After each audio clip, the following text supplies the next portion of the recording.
Урматтуу премьер-министр, мен бұл жерде ушул кадр маселеси боюнча бир канча жолу атайын сүйлөп протокол ташкамада берилген эле. Мен ойлойм, азыркы мен айтып кетерим, мына Айыл чарба министрлиги боюнча тандооңузду мен эсептейм эң туура деп. Себеби ар бир министрликте орун басарлар бар. Орун басар деген бул ошол өзүндө стимул болуш керек. Министрдин ордуна мен иштейм деген. Өзүнүн үстүнө өзү иштеш керек. Ошондуктан ошол балдарга да шанс берип, министр кеткенде анын орун басарлары келгендиги эң туура. Санжар жөнүндө мен эч кандай бир жаман оюм жок, бирок ошол экономика министринде дагы орун басарлар бар болчу балдар. Ошолорду карап койсоңуз, аябай жакшы болмокто. Негизи мен ийгилик каалайм мына шайланып аткан жигиттерге, өкмөт мүчөлөрүнө. Оор учурда азыр жоопкерчиликти алып атасыздар. Эми Мухаммед Дүйшөкеевич, мына азыр кеткен эки министр булар өздөрү кеттиби же сиз кетирдиңизби? Мына экономика министри менен айыл чарба министрдин.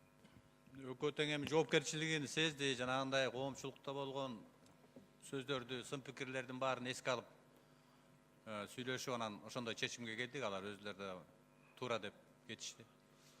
Анда сизге суроо. Мына бир жылдын ичинде сиз Токой чарбалык башчысына эскертүү, сөгүш, анан кыргызчасын айта албайтам мен, строгий выговорлордун бардыгын берипсиз да. Бир жылда мындай букетти алган киши автоматически кызматтан кетиш керек эле. Бул биринчиси. Экинчиси, коопсуздук кеңеши дагы өзүнүн чечимин так жазып берген экен 9 апрелде эле. Бул эми биз мына могул жерде кичине кошуп берсеңиз, урматтуу ага. Биз билебиз, жанагы министрликтер чет өлкөгө туура эмес командировкага чыккандыгы үчүн кызматтан кетиш. 10 секунд. Бул жетекчи өзүнүн шоферун жиберип атат Женевага.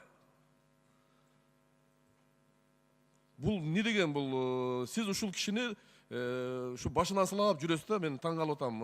Эмне себептен ушундай болуп атат? Бул эмне кол тийбестик? Ултбек Зулпукарович, жанагы коопсуздук кеңешинин каты азыр бизде турат. Карап чечим чыгарабыз. Анан жанагындай сын пикирлердин дагы көбөйүп атканын көрүп атабыз.